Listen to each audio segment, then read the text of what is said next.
Mina olen Andres Epic Filmist, olen videoprodutsent ja kaameraoperaator ja minult on viimasel ajal väga palju küsitud, et kuidas video aitab uusi kliente saada ja ma mõtlesin, et ma jagan teile 5 põhjust, miks siis on hea mõte videot kasutada uute klientide saamiseks. Esimene põhjus on video suurendab nähtavust ja brändi tuntust. Ütleme väga lihtsalt, et kui täna teie ise hakkate midagi guugeldama, näiteks otsite mingit toodet või plaanite mingisugust teenust soetada või toodet soetada, siis mõelge korraks, et kas teie eelistate otsi tulemusest mõnda selgitavat tootelehte või te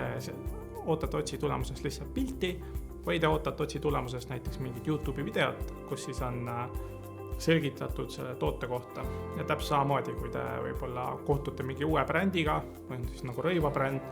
kas te pigem otsite mingisugust artiklit selle brändi kohta, pilte või näiteks YouTube'is mingit lugu, mida siis selle brändi kohta või rõivabrändi kohta räägitakse. Video aitab suurendada brändi tuntust ja kaasahaaravust, ehk video abil on võimalik erinevaid lugusid ja emotsioone siis sihtrühmale palju lihtsamini edastada, kui seda näiteks ainult pildi või teksti abil. Teine põhjus, miks video abil on võimalik paremini uusi kliente saada, on see, et video abil on lihtsam selgitada ja või siis koolitada toodet. Et võtame väga lihtsaks näiteks mingisuguse tootevideo, mille abil siis selgistada, kuidas see toode töötab, siis väga tihti ongi inimestel nagu vajadus mõista näiteks, kuidas auto sees näiteks istmeid klappida, kuidas grill kokku käib või lastekäru, ehk siis tootevideod, selgitusvideod, kui nad on hästi tehtud, jällegi kasvatab brändi tuntust ja kvaliteeti, ehk siis kvaliteetne video kokku panduna siis kvaliteetse tootega annab väga hea brändi terviku, mida edastada. Täpselt samamoodi ka tootevideote selgitamiseks on võimalik rääkida lugu, näiteks kui me müüme mingisugust telki, siis me selle tootekasutuse video võime rääkida mingi loona, kuidas pere sõidab välja kuskile telkima või puhkama, või näiteks katuse suusaboksi autole täpselt samamoodi, mismoodi käib sinna asjade pakkimine, kuidas me kohale jõuame, lahti võtame. Ja kindlasti mitte unustada seda, et kui täna räägime e-kommertsist või e-poodidest, millest tavaliselt inimesed on harjunud, et e-kommertsis e-poes on tootekirjeldused, pealkirjad, mingisugused pildid sellest tootest, ehk siis inimesed ootavad täna, et lisaks sellele pealkirjadele ja kirjeldustekstidele ja materjalidele ja piltidele oleks ka siis lühike kokkuvõte sellest videost, kuidas siis, ma ei tea, olgu siis rõivaste puhul, kuidas inimesed kannavad neid rõivaid või näiteks mingisugune koduseade, kuidas ta näiteks mööbli peal välja näeb, ehk siis seda kõike on võimalik väga mugavalt video abil näidata. Ja kolmandaks, siis video abil on võimalik tõsta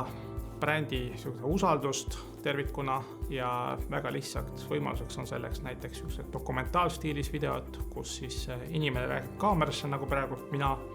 ja siis